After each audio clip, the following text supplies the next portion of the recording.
আমাদের বুক চিরে লাকসামের উপর দিয়ে ট্রেন যাবে কক্সবাজার আমাদেরকে রেখে আমরা তা হতে দেব না। আমরা সহনশীল শান্তিপূর্ণ আন্দোলনের মাধ্যমে আমাদের দাবি আদায়ের জন্য আমরা সংকল্পবদ্ধ। যদি কোনো কারণে আমাদের এই যৌক্তিক দাবিকে বৃদ্ধাঙ্গুল দেখানো হয়, আমরা কিন্তু দাবিকে কঠোর থেকে কঠোর পর্যায়ে নিয়ে যাব। সাথে লাকসামের সর্বস্তরের জনগণ এখানে থাকবে। এই লাকসাম বৃহত্তর নোয়াখালীকে লিড করে। নোয়াখালীর একটি ট্রেন লাকসাম হয়ে চাঁদপুর, সিলেট, ঢাকা সব দিকে ছড়িয়ে যায় নোয়াখালীর ভাইরা। তদ্রূপভাবে বরিশাল, মাদারীপুর, শরীয়তপুর লোকজন চাঁদপুর হয়ে, দক্ষিণ পশ্চিমবঙ্গের লোকজন চাঁদপুর হয়ে লাকসামে ইন করে মেঘনা এক্সপ্রেস অন্যান্য ট্রেনের মাধ্যমে তারাও চট্টগ্রাম এবং ঢাকায় ছড়িয়ে পড়ে। সম্মানিত ভাইরা, এই লাকসাম শুধু লাকসাম নয়, বৃহত্তর 10 থেকে 12টি জেলার কেন্দ্রবিন্দু হচ্ছে লাকসাম। এই লাকসামে স্টেশন হয়েই আমরা চট্টগ্রামে যাই, এই লাকসাম স্টেশন হয়েই আমরা ঢাকা যাই।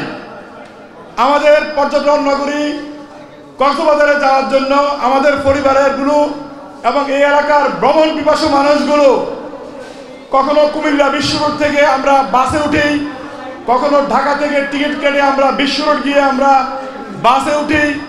2000 টাকার টিকিট আমরা উঠি অর্ধেক রাস্তা থেকে, অর্থাৎ বিশ্ব রোড থেকে আমরা কক্সবাজারের উদ্দেশ্যে যাই। এটা আমাদের জন্য অর্থদণ্ডনীয়, সময় দণ্ডনীয়, সব মিলে আমরা একটা গোঁজামিল অবস্থায় আছি।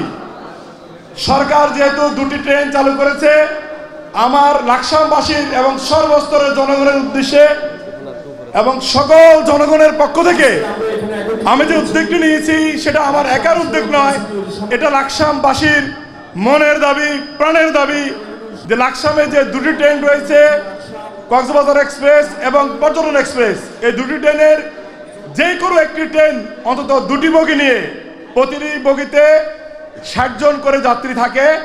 2টা বগিতে 120 জন যাত্রী যাতে করে আমাদের কক্সবাজার উদ্দেশ্যে নিয়ে যেতে পারে এই এলাকার ভ্রমণ পিপাসু মানুষদেরকে। বিরোধীর দাবিতে আমাদের এই মানববন্ধন।